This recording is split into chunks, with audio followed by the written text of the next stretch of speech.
इस वीडियो में हम जानेंगे क्लास 12th के एक क्वेश्चन के बारे में कि क्वेश्चन आपका आता है कि अपने पाठ्यक्रम के किसी राग में विलंबित ख्याल या द्रुत ख्याल या धमार गायन की स्वर लिपि लिखिए। तो आज हम जानेंगे कि स्वर लिपि किस तरह से लिखते हैं। ये जो वीडियो है इसमें मैं आपको एक ट्रिक सिखाऊंगा केवल थ्योरी के लिए। ये आपकी हेल्पफुल है केवल थ्योरी में, क्योंकि प्रैक्टिकल में तो आपको तीनों रागों में अलग अलग द्रुत ख्याल या विलंबित ख्याल आपको सुनाने होंगे, लेकिन इस ट्रिक के थ्रू आप स्वर लिपि लिख पाएंगे अगर आपको केवल एक ही राग की स्वर लिपि आती है, कोई दूसरा राग आपको नहीं आता है और वो राग पूछ लिया गया है, तो आप उसी स्वर लिपि को दूसरे राग में किस तरह से लिखेंगे। तो आइए इस ट्रिक को सीखते हैं आज। तो स्वर लिपि में या तो विलंबित ख्याल की स्वर लिपि लिखने के लिए आती है, या द्रुत ख्याल की, या धमार गायन की स्वर लिपि लिखने के लिए आती है।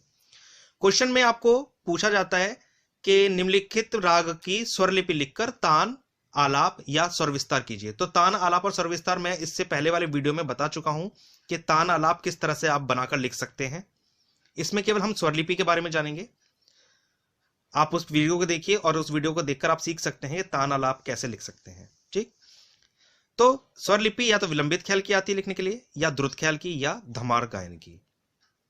मैं दोबारा से ये बात बता रहा हूं, ये जो ट्रिक है ये सिर्फ आपको थ्योरी में हेल्प करेगी।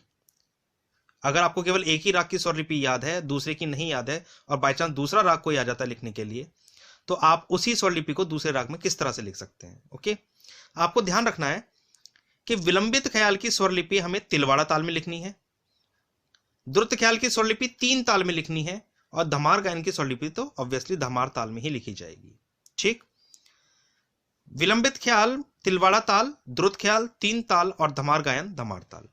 तिलवाड़ा ताल और 3 ताल दोनों का जो परिचय है वो सेम है। दोनों में 16 मात्राएं होती हैं, 4 विभाग होते हैं 4-4 मात्राओं के।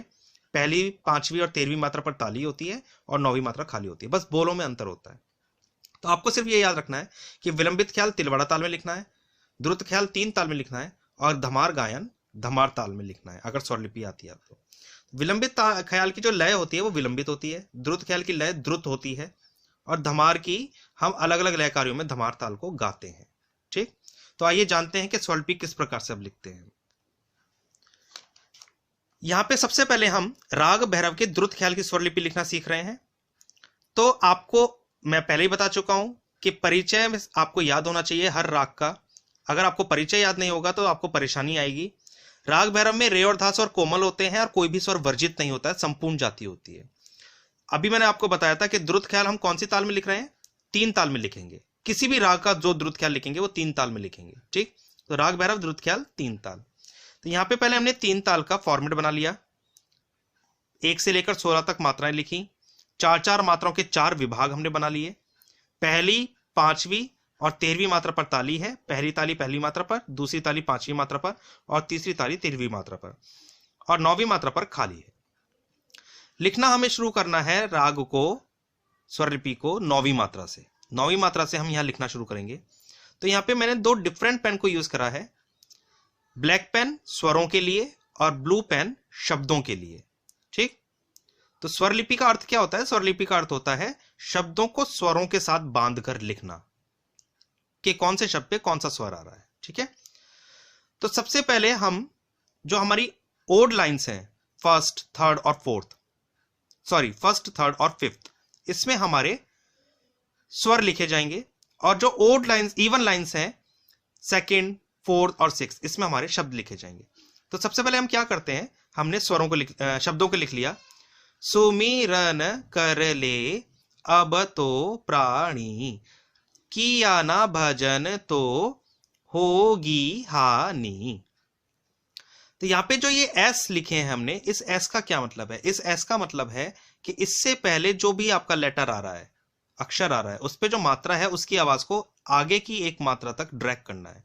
ले, तो, प्राणी। अब ये एस लिखना कहां होता है, इसका पता कैसे चलता है? गाने जब हम गाते हैं इसको तब हमें इसका पता चलता है। जैसे सुमिरन कर ले अब तो प्राणी, किया ना भजन तो होगी हानि।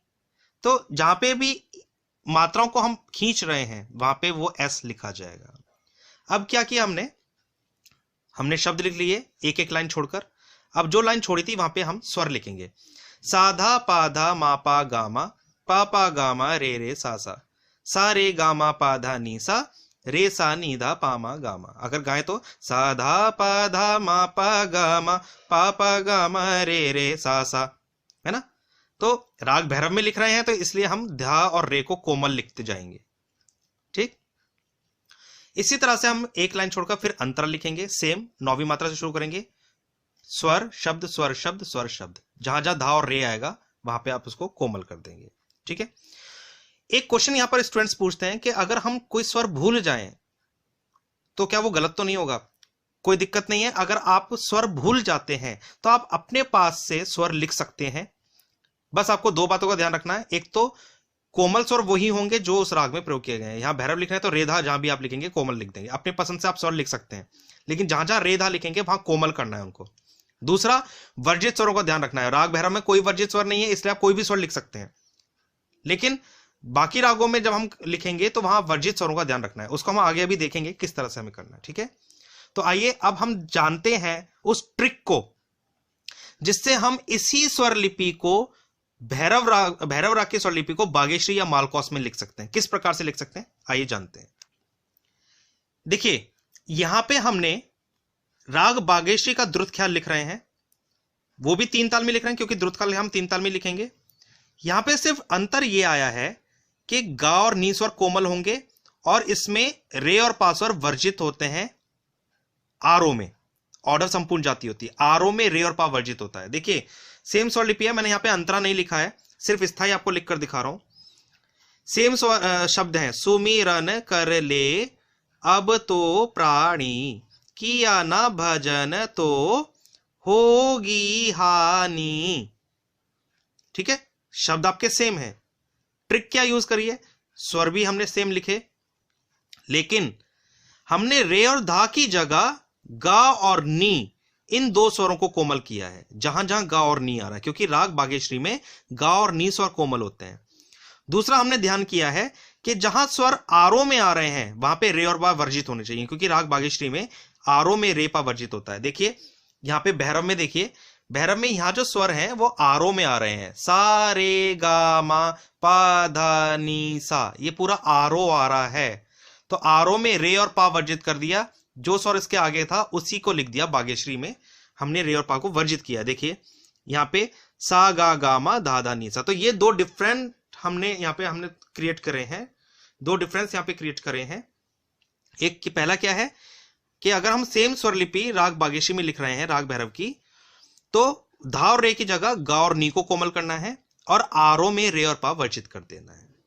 शब्द सेम है, ताल सेम है, 16 मात्रों में लिखी थी भैरव में भी और बागेश्री में भी हम 16 मात्रों में लिख रहे हैं। देखिए दोनों सेम है, यहां पे ये भी 16 मात्रों में है, ये भी 16 मात्राओं में, सिर्फ हमने स्वरों को और वर्जित स्वरों को यहां पे चेंज कर दिया है, ठीक है। अब आइए जानते हैं कि अगर हमें विलंबित ख्याल की स्वरलिपि लिखनी है, सेम स्वरलिपि किसी और राग में, तो हम कैसे कर सकते हैं। देखिए यहां हम राग मालकोस में विलंबित ख्याल लिख रहे हैं, शब्द सेम है, सुमिरन कर ले अब तो प्राणी, किया ना भजन तो होगी हानि। शब्द सेम है, मात्राएं सेम है, बस अंतर क्या किया हमने, एक तो क्योंकि हम मालकोस में लिख रहे हैं, मालकोस में गाधानी कोमल प्रयोग किए जाते हैं और रे पा पूरी तरह से वर्जित होता है। यहां पे कहीं भी स्वरों में आपको रे और पा स्वर नजर नहीं आएंगे, यहां पे सिर्फ मैंने स्थाई लिखी है, अंतर आप खुद लिखकर देखिए, प्रैक्टिस कीजिए। धा और नी और गा, ये 3 स्वर हमने कोमल किए हैं, धा गा और नी, क्योंकि मालकोस में गाधानी कोमल होते हैं। दूसरा हमने क्या अंतर किया है, रे पा पूरी तरह से वर्जित है तो रे और पा कहीं भी नहीं लिखा हमने स्वरों में। लेकिन हम विलंबित ख्याल लिख रहे हैं तो विलंबित में मैंने आपको बताया था कि किस ताल का नाम देंगे, तिलवाड़ा, क्योंकि तिलवाड़ा और 3 ताल दोनों में समान मात्राएं होती हैं, तो इसलिए सिर्फ ताल का नाम आप यहां बदल देंगे, तिलवाड़ा ताल में हम विलंबित ख्याल लिख रहे हैं, ठीक है। अब दोनों में अंतर क्या है, गाने में। सपोज हम राग भैरव में द्रुत ख्याल गा रहे हैं, सुमिरन करे ले अब तो प्राणी, किया ना भजन तो होगी हानि। अब राग भैरव में ही अगर हम इसी ख्याल को विलंबित में गाएं तो कैसे गाएंगे? सुमिरन कर ले अब तो प्राणी। अंतर क्या था? लय का अंतर था। जब द्रुत ख्याल गाया था तो वो तेज गति में गाया था, जब हम विलंबित ख्याल गा रहे हैं चाहे वो किसी भी राग में हम गाएं तो उसकी गति धीमी हो जाएगी। तो तीन ताल द्रुत ख्याल के साथ तीन ताल बजाई जाएगी और विलंबित के साथ में तिलवाड़ा ताल। ये आपको डिफरेंस यहां पे रखना है, ठीक है। तो आई होप कि आपको ये चीजें समझ आई होंगी। क्या हमने ध्यान करा है? स्वरलिपि के शब्द सेम है, मात्राएं सेम है, फॉर्मेट सेम है, बस स्वरों में अगर आप अंतर कर देंगे। अगर राग भैरव है तो रेधा कोमल करिए, कोई भी स्वर वर्जित नहीं। अगर राग भैरव में बागेश्री में आप लिख रहे हैं तो आप गा और नी कोमल करेंगे, आरोह जहां भी होगा रे पावर्जित कर देंगे और ताल का नाम देंगे तीन ताल। मालकोस अगर लिख रहे हैं, द्रुत ख्याल लिख रहे हैं तो तीन ताल, गाधानी कोमल कर देंगे, रेपा वर्जित कर देंगे। तो सिर्फ स्वरों को आपको अंतर करना है, स्वर लिपि सेम है। अब लास्ट में हम एक चीज और जानते हैं। यहां पे हमने अगर आप विलंबित लिख रहे हैं तो तिलवाड़ा ताल का नाम लिख देंगे, द्रुत ख्याल लिख रहे हैं तो तीन ताल का नाम लिख देंगे। अब आते हैं कि अगर हमें किसी राग में धमार गायन की स्वर लिपि लिखनी है तो देखिए यहां पे हमने सेम स्वर लिपि को धमार गायन में लिखा है, धमार ताल में। धमार गायन कौन सी ताल में लिखा जाएगा? धमार ताल में। राग भैरव है तो राग भैरव में रे और धा स्वर कोमल होते हैं, इस बात का ध्यान हमें रखना है। फॉर्मेट चेंज हो जाएगा क्योंकि धमार में 14 मात्राएं होती हैं, 5, 2, 3, 4 मात्राओं के 4 विभाग होते हैं, ठीक। पहले विभाग में 5 मात्राएं, दूसरे में 2 मात्राएं, तीसरे में 3 मात्राएं और चौथे में 4 मात्राएं। तो पहली ताली पहली मात्रा पर यानी कि सम पर, दूसरी ताली छठी मात्रा पर, तीसरी ताली 11वीं मात्रा पर और खाली होगी 8वीं मात्रा पर। तो ये फॉर्मेट चेंज हो जाएगा। एक तो देखिए यहां द्रुत ख्याल लिखा था हमने राग भैरव का 16 मात्राओं में, यही स्वर लिपि अब हमें किस में चेंज कर देनी है? 14 मात्राओं में, ठीक है। तो 14 मात्राओं में कैसे हम चेंज करेंगे? 16 में से 2 मात्राएं कम कर देंगे। यहां पे हमने पहली लाइन को हमें यहीं पर फिनिश करना है एंड में, सुमिरन कर ले। देखिए द्रुत ख्याल में भी कहां पे लास्ट हो रहा था? सुमिरन कर ले, है ना। तो यहां पे भी हमें फर्स्ट लाइन कहां एंड करनी है? ले ए पर, यानी कि लास्ट वाली मात्रा पे नीचे ये वाला एस आ जाना चाहिए, फर्स्ट लाइन कंप्लीट हो जानी चाहिए। तो हम कौन सी मात्रा से शुरू करें कि ये लास्ट तक हमारे यहां पर आ जाए? तो हमें 7वीं मात्रा से शुरू करना होगा, सुमिरन कर ले, ठीक है।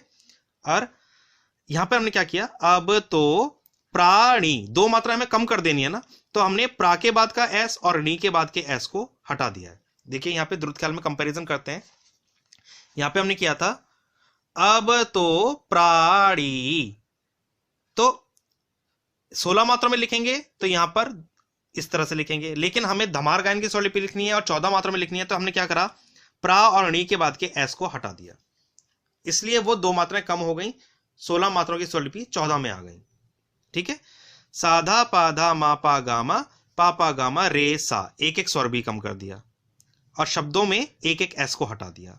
सुमिरन कर ले अब तो प्राणी, किया ना भजन तो होगी हानि। इसी तरह से हा के बाद का एस और नी के बाद का एस हमने हटाकर इसको 14 मात्राओं के अंदर लिख दिया है, ठीक है। और यहां पे स्वर भी हमने 2 कम कर दिए, क्योंकि 16 को 14 में कर रहे हैं तो 2 स्वर कम हो जाएंगे। 16 में से 14 का माइनस करा तो 2 कम कर दिया ना आपने, ठीक है। तो इस तरह से इसको आप लिखने की प्रैक्टिस कीजिए। सेम स्वर लिपि को मैंने आपको यहां पे ट्रिक सिखाई है लिखने के लिए केवल, कि किस तरह से हम अलग अलग रागों में स्वर बदलकर सेम स्वर लिपि को लिख सकते हैं। बस इतना ध्यान रखिए। विलंबित ख्याल लिख रहे हैं तो तिलवाड़ा ताल में लिखेंगे, द्रुत ख्याल लिख रहे हैं तो 3 ताल में, और धमार गायन की स्वरलिपि लिख रहे हैं तो धमार ताल में, ठीक है। ये आपको ध्यान रखना है। और धमार ताल में 16 की जगह 14 मात्राओं के अंदर आपको लिखना है। आई होप आपको ये वीडियो समझ आया होगा। बार बार देखिए, इसको समझिए और प्रैक्टिस कीजिए। जब तक आप लिखने की प्रैक्टिस नहीं करेंगे तब तक आपको वो टॉपिक नहीं आएगा। तो प्लीज आई एम रिक्वेस्टिंग, इसको आप लिखकर जरूर देखिए, लिखकर ही प्रैक्टिस कीजिए। Thank you.